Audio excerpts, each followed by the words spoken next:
2007 BMW 525i.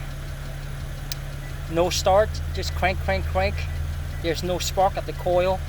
The RPM reading is moving. This is how you fix a problem.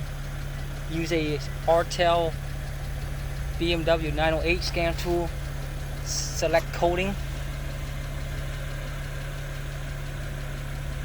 Select control unit. Select C.A.S. Select calibration.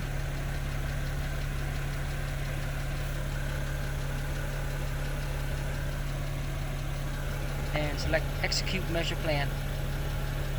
That's it. Problem is fixed.